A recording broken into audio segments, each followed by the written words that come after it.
Hello. तो इस video में मैं एक्सप्लेन करूंगा गोट के पूरे 12,300 साल की टाइमलाइन को और उसके इवेंट्स को, जो तुम्हें आगे एचओडी समझने में भी मदद करेगी। तो वीडियो को करते हैं शुरू बिना किसी स्पॉइलर के। तो वेस्ट्रोस की हिस्ट्री का पूरा लेखा जोखा का जिम्मा सिटाडेल के मास्टर्स के ऊपर है। उन्होंने पूरे वेस्ट्रोस की हिस्ट्री को दो भागों में बांट रखा है, फर्स्ट एसी और सेकेंड बीसी। ये अपने वाला आफ्टर क्रिस्ट बिफोर क्रिस्ट वाला नहीं है। इसका मतलब है आफ्टर कॉन्कस्ट बिफोर कॉन्कस्ट। और इस कॉन्कस्ट का मतलब है एगोन द कॉन्कर वाला, जिसने पूरे सातों किंगडम को एक किया और उनके ऊपर राज किया। तो फर्स्ट इंपॉर्टेंट इवेंट आता है जिसका नाम है डॉन ऑफ द एज। इसमें बेसिकली वेस्ट्रोस को लेकर चिल्ड्रन ऑफ फॉरेस्ट और फर्स्ट मैन के बीच में फाइट होती है, जिसको लेकर मैंने पूरा एक्सप्लेन करके वीडियो बना दिया है, तो वापस नहीं करने वाला। तो अब इस इवेंट में लगभग 2000 साल तक इन दोनों की फाइट्स चलती रहती है और चिल्ड्रंस बिल्कुल हारने की कगार पे आगे होते हैं। इसके बाद में नेक्स्ट इवेंट है 10,000 बीसी में, जिसका नाम है पैक्ट। इसके तहत एक डील है जो चिल्ड्रंस और फर्स्ट मैन के बीच में होती है।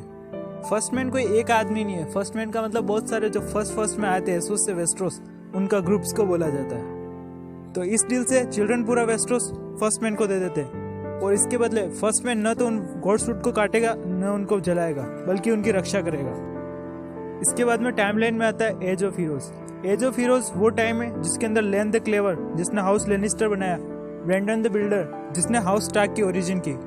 इस तरह से वेस्ट्रोस के बहुत सारे मेन हाउसेस की शुरुआत इसी टाइम में हुई है। इसके बाद में वेस्ट्रोस की सबसे लंबी और ठंडी सर्दी आई, जिसके बारे में लोगों का कहना है कि ये जनरेशंस तक चली। बहुत ज्यादा लोगों की मौत हुई ठंड और भूख की वजह से, जिसको द लॉन्ग नाइट कहा गया।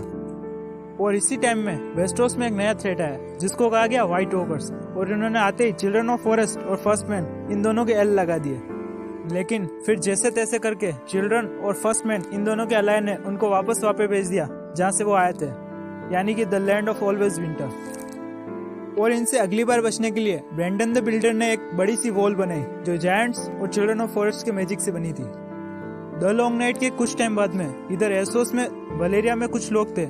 उन्हें कुछ ज्वालामुखी के पास में ड्रैगन्स मिले, जिनको वो अपने साथ में रखने लग गए और उन्हें धीरे धीरे मैजिक से ट्रेंड किया। और इस टाइम से वलेरिया में एक नई सिविलाइजेशन की स्टार्टिंग हुई, जिसमें थे ड्रैगन्स रखने वाले लोग। इसके बाद में नाइट वॉच के 13 कमांडर को फीमेल व्हाइट वॉकर से प्यार हो गया, जिसकी स्टोरी मैंने पिछली वीडियो में बता दी है। और इस लॉर्ड कमांडर ने खुद को नाइट वॉच का नाइट किंग घोषित कर दिया। वाइल्डलिंग्स के अकॉर्डिंग ये वाला नाइट किंग और व्हाइट वॉकर्स वाला नाइट किंग एक ही है, लेकिन रियलिटी 3 आइड रेवन को पता है और उसके अकॉर्डिंग ये अलग है। इसको तो कब का ही मार दिया है, लेकिन व्हाइट वॉकर्स वाला नाइट किंग वो भी जिंदा है। इसके बाद में 6000 बीसी में एसोस से वेस्ट्रोस में एंट्री होती है एंडल्स की। एंडल्स भी असल में एक इंसान ही है, लेकिन इनके आने का तरीका फर्स्ट मैन से बिल्कुल अलग है। First man arm of drone की मदद से आया होता है। आर्म ऑफ ड्रोन एक एसोस और डॉन को जोड़ने वाला जमीन का बना हुआ एक पुल था, लेकिन चिल्ड्रन अपनी फर्स्ट मैन के साथ में फाइट में इसे तोड़ देते अपने ब्लैक मैजिक से। यहाँ तक कि चिल्ड्रन तो ये भी कोशिश करते कि वेस्ट्रोस को 2 भागों में तोड़ दे द नेक वाले रीजन से, लेकिन द नेक वाले रीजन से वो तोड़ने में नाकामयाब हो जाते हैं और वापस सिर्फ एक दलदली जमीन बन के वो रह जाता है। एंडल्स अपने शिप में आते और अपने साथ में बहुत सारे स्टील के बने हुए वेपन्स भी लाते। वो फर्स्ट मैन को पूरे वेस्ट्रोस में हरा देते। फर्स्ट मैन अब सिर्फ नॉर्थ के कुछ रीजन में बाकी रहता है। इसके बाद में 47 बीसी में एसोस के वलेरिया में जिन लोगों को ड्रैगन्स मिले होते, वो ड्रैगन्स को इस लायक बना देते कि वो फाइट्स में उतर पाए। अब ये लोग अपने साथ में ड्रैगन्स को लेकर ओल्ड एम्पायर ऑफ गीज से पंगा ले लेते। इस टाइम से पहले पूरे एसोस में सिर्फ एक किंगडम का राज होता है और उसका नाम है गीज एम्पायर, और उसके कंट्रोल में वलेरिया भी आता है। लेकिन ये वलेरियन लोग अपनी ड्रैगन्स की मदद से गीज एम्पायर को पूरे वलेरिया में हरा देते और उनकी सारी शिप्स को अपने ड्रैगन की मदद से जला देते। अब इस टाइम में ये वलेरियन लोग पूरे एसोस में एक नई पावर बन के उभर रहे होते और ये लोग धीरे धीरे गीज एम्पायर को पूरे एसोस में हराना शुरू कर देते। अब इस टाइम के हजारों साल बाद में, यानी कि 7000 बीसी, इस टाइम तक आते आते पूरे गीज एम्पायर को वलेरियन लोग हरा देते हैं। अब इस टाइम पे एक नई पावर एसोस में आती है, जिसका नाम है नाइमीरिया। नाइमीरिया एक वॉरियर क्वीन है जो वाटर मैजिक करती है और उसके पास में पूरे 10,000 शिप्स होते हैं। अब एसोस के जितने भी हारे हुए गीज एम्पायर और बाकी सारे एम्पायर के बचे हुए लोग होते हैं, वे सभी इसके साथ में आ जाते हैं। लेकिन इसको भी पता होता है कि ये ड्रैगन लॉर्ड्स को नहीं हरा सकते, और अगर ये लोग एसोस में रहे तो ड्रैगन लॉर्ड्स का अगला शिकार यही बनेंगे। इसलिए ये अपने पूरे 10,000 शिप्स को लेकर डॉन में आ जाती है वेस्ट्रोस में, जहाँ पर ये हाउस मार्टेल के साथ में मिलकर यहीं पे रहकर यहीं पे राज करना शुरू कर देते हैं। इसके बाद में 326 बीसी में ड्रैगनस्टोन बना। ड्रैगनस्टोन वलेरियन पावर का आउटपोस्ट है। जब वलेरियन पावर पूरे एसोस में फैल गई थी, वहाँ के जो छोटे मोटे ड्रैगन लॉर्ड्स थे जिनको वहाँ पे भाव नहीं देते थे, वो यहाँ पर आकर यहाँ रहने लग गए। इसके 200 साल बाद में 126 बीसी में डेनी द ड्रीमर ने एक फोर्सिंग किया कि ड्रैगन लॉर्ड्स की राजधानी वलेरिया आने वाले टाइम में डिस्ट्रॉय होने वाली है। तो उसने अपने पिता को इस पर कन्विंस किया और वो सब अपनी फैमिली के साथ में यहाँ पर आ गए ड्रैगनस्टोन। इसके 12 साल बाद में डेनी द ड्रीमर का फोर्सिंग सच हो गया और डूम ऑफ वलेरिया हुआ, जिसमें ड्रैगन लॉर्ड्स की राजधानी वलेरिया पूरी तरीके से डिस्ट्रॉय हो गई और वहाँ पर रहने वाले सारे ड्रैगन लॉर्ड्स भी मर गए। डूम ऑफ वलेरिया के अगले 100 सालों का टाइम पीरियड को एसोस में सेंचुरी ऑफ ब्लड कहा गया, क्योंकि इस टाइम में वलेरिया के ज्यादातर ड्रैगन लॉर्ड्स मर गए थे, तो एसोस के ऊपर राज करने वाला कोई था नहीं ज्यादा। तो वहां के लोगों ने बची कुछ वलेरियन पावर से अपने आप को आजाद करने के लिए बैटल्स शुरू कर दी। इसके बाद में फर्स्ट एसी में फायर एंड ब्लड की असली शुरुआत हुई, जिसमें एगन कॉन्कर हुआ। उसने पूरे 7 किंगडम को एक किया और उनके ऊपर राज किया, एक्सेप्ट डॉर्न, क्योंकि डॉर्न ने उसके भी एल लगा दिए थे।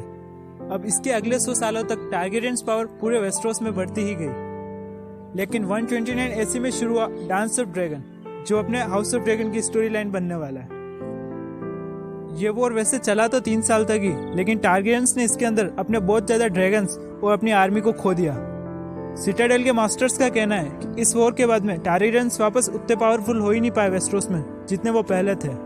युद्ध के बाद में जितने भी ड्रैगन्स बचे थे वो भी सारे के सारे इंजर्ड थे और ज्यादा कुछ जी नहीं पाए।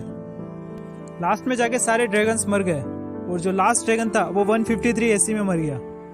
153 एसी में लास्ट ड्रैगन के मरने के बाद में इनके पास में बहुत सारे ड्रैगन एग्स तो थे, लेकिन उनको हैच करने के लिए ड्रैगन्स नहीं थे, इसलिए ये अपनी पावर को वापस बढ़ा ही नहीं पाए और इस तरह ड्रैगन का एक्सटिंक्शन हो जाता है। इसके बाद में 187 एसी में जो एगोन अपने ड्रैगन्स की मदद से नहीं कर पाया, वो एक मैरिज ने कर दिया और इस मैरिज के थ्रू डॉन भी अब वेस्टरोस का पार्ट हो गया और उसके ऊपर भी टारगेरियंस का राज आ गया। टारगेरियन फैमिली में आयरन थ्रोन को लेकर सिर्फ डांस ऑफ ड्रैगन के टाइम ही लड़ाई नहीं हुई, इसके बाद में 196 एसी में भी वापस लड़ाई हुई। ये लड़ाई डेमन ब्लैकफायर ने स्टार्ट की थी, जो कि एक टारगेरियन बास्टर्ड था, लेकिन वो सोचता था कि करंट राजा से बेहतर वेस्टरोस को वो चला सकता है और वेस्टरोस के ऊपर उसका ज्यादा हक है। इसको लेकर उसने ब्लैकफायर रिबिलियन किया, लेकिन वो इसमें मारा गया।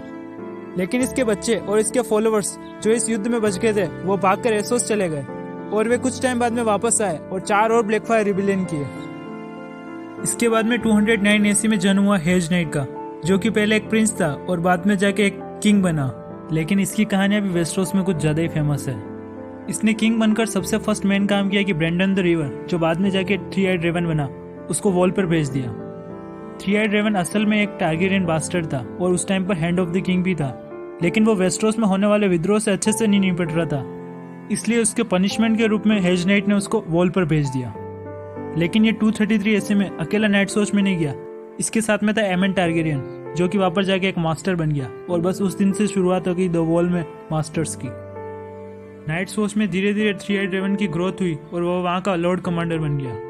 लेकिन 252 एसी में जब ये लॉर्ड कमांडर हॉन्टेड फॉरेस्ट की साइड अपनी रेंजिंग पर गया था, तब से वो यहाँ पर लापता हो गया और कोई भी नहीं जानता इसके बाद में वो कहाँ गया।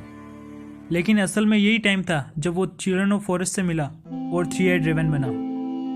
इसके बाद में 259 एसी में ट्रेजेडी ऑफ समरहोल हुई थी। इसमें एगोन फिफ्थ ने बचे कुछ ड्रैगन्स के एक को वाइल्ड फायर के थ्रू हैच करने की कोशिश की। एगोन फिफ्थ वही राजा है जिसे हेज नाइट के नाम से जाना गया, या जिसने 3 आइड रेवन को वॉल पर भेजा था। लेकिन उसकी ये कोशिश एक ट्रेजेडी के रूप में बदल गई और जहाँ पर इन्होंने ये कोशिश की थी उस समर होल में आग लग गई, जिसमें इसकी खुद की, इसके सारे लॉर्ड कमांडर्स की और इसके सबसे बड़े बेटे की मौत हो गई। और इसी टाइम पर इसके पास वाले महल में रेगार टारगेरियन यानी कि जॉन स्नो के फादर का जन्म हुआ। इसके बाद में 261 एसी में रेंस ऑफ कास्टेमियर हुआ। रेंस ऑफ कास्टेमियर असल में एक गाना है जिसके अंदर वेस्टरोस की बहुत बुरी और डरावनी यादें हैं। अगर तुमको याद हो तो रेड वेडिंग से पहले कैटलिन ने इसको वापस बजते हुए नोटिस भी कर लिया था। ये गाना वेस्टरोस में हर किसी को हाउस टारबेक और हाउस रेंस की याद दिलाता है। ये हाउस कास्टली रॉक के लेनिस्टर्स के बैनरमैन थे, लेकिन इन्होंने उन्हीं के खिलाफ विद्रोह खड़ा कर दिया। उस टाइम पर कास्टली रॉक के लॉर्ड टाइविन के फादर थे। वो एक वीक लॉर्ड थे, लेकिन उनके पास में पावरफुल आर्मी थे। इस सिचुएशन को टाइविन ने ही संभाला और किसी को भी पता नहीं वो दोनों हाउस कैसे एक साथ में खत्म हो गए। और इसी टाइम पे Tywin hand of the king बना अपने पुराने दोस्त रेड किंग का। इसके बाद में 277 एसी में डिफेंस ऑफ डुस्कंडल हुआ। असल में यही रीज़न था जिसने एरे टारगेन को मेड किंग बनाया। इस टाइम पर एरे टारगेन डुस्कंडल घूमने गया था, लेकिन वहाँ के राजा ने उसको जेल में बंद कर दिया और पूरे 6 महीने तक अपने जेल में रखा। इसके बाद में सर बेरिस्टन सेल्मे ने वहाँ से इसको जैसे तैसे करके छुड़ाया और वहाँ से भगा दिया। अगर तुमने मेरी पिछली वीडियो देखी हो तो तुमको याद होगा डैनी को बचाने वाला भी यही आदमी है, सर बेरिस्टन सेल्मे, जिसके यहाँ पर ये डैनी बचपन में भी रहती थी। इस इवेंट के बाद में मेड किंग एरे टारगेरियन के मेंटल स्टेट में बहुत ज़्यादा चेंज आ गया। वो अगले 4 साल तक रेड कीप से बाहर कहीं पे नहीं गया। इसके बाद 281 एसी में टर्निएट हेरेनाल हुई, जिसके अंदर रग्नार उसे जीतकर नेड स्टार्क की बहन लाइना को इम्प्रेस करना चाहता था और लाइना को दूसरी बीवी बनाना चाहता था। वैसे तो रग्नार की फर्स्ट शादी एलिया मार्टेल डॉन की राजकुमारी के साथ हो गई थी, लेकिन वह ये दूसरी शादी करना चाहता था। इसके 1 साल बाद पूरे वेस्टरोस में ये बात फैल गई कि रग्नार लाइना स्टार्क को किडनैप करके डॉन लेके चला गया है। इस बात को लेकर नेड स्टार्क का भाई ब्रेंडन और नेड के पिता ये दोनों किंग्स लैंडिंग गए इस बात के लिए जस्टिस मांगने के लिए, लेकिन मेड किंग ने उन दोनों को मरवा दिया। मेड किंग तो रॉबर्ट और नेड स्टार्क को भी मरवाना चाहता था, लेकिन जॉन एरन ने उनको बचाया। इसके बाद 282 बीसी में रॉबर्ट रिबेलियन की शुरुआत हो गई। इस लड़ाई में स्टार्क्स और बराथियन दोनों एक तरफ थे। रेबेलियन की स्टार्टिंग में लेनिस्टर्स ने कोई सी भी साइड नहीं चूज की, लेकिन जब रॉबर्ट को जीतते हुए देखा तो वो रॉबर्ट की साइड आ गए। रेबेलियन के दौरान लायना, रेगनार और मेड किंग की मौत हुई और रॉबर्ट क्राउन किंग बन गया। इसके बाद में 284 बीसी में ड्रैगनस्टोन में जन्म हुआ डेनेरिस का, लेकिन उसकी माँ उसे जन्म देते हुए मर गई। इसके बाद में 289 बीसी में बलन ग्रेजे का रिबेलियन स्टार्ट हुआ। रॉबर्ट बराथियन के क्राउन किंग बने कुछ ही साल हुए थे और उसके राज्य में थोड़ी अनस्टेबिलिटी भी थी। इसका फायदा उठाने के लिए बलन ग्रेजे ने खुद को आयरन आइलैंड का किंग घोषित कर दिया, लेकिन इसके रिप्लाई में रॉबर्ट और नेड स्टार्क इन दोनों की सेनाएं आए और बलन ग्रेजे को हरा दिया और उसके 2 बड़े लड़कों को भी मार दिया, लेकिन उसके छोटे लड़के थियन को छोड़ दिया और उसे होस्टेज के रूप में नेड स्टार्क को दे दिया। इसके बाद में 297 एसी में शुरुआत होती है गेम ऑफ थ्रोन्स की और फर्स्ट टाइम किसी को व्हाइट वॉकर्स इतने सालों के बाद में दिखते हैं। तो होप करता हूँ वीडियो पसंद आया होगा, और भी कुछ सजेशन हो तो कमेंट्स में दे देना। इसके बाद मैं फायर एंड ब्लड की बुक से कुछ चालू कर रहा हूँ जो काफ़ी इंटरेस्टिंग भी है और तुमने भी पहले नहीं सुना होगा, और नहीं उससे तुम्हारा हाउस ऑफ ड्रैगन को लेकर कोई स्पॉइलर होगा। तो बस मिलते हैं नेक्स्ट वीडियो में। Thank you.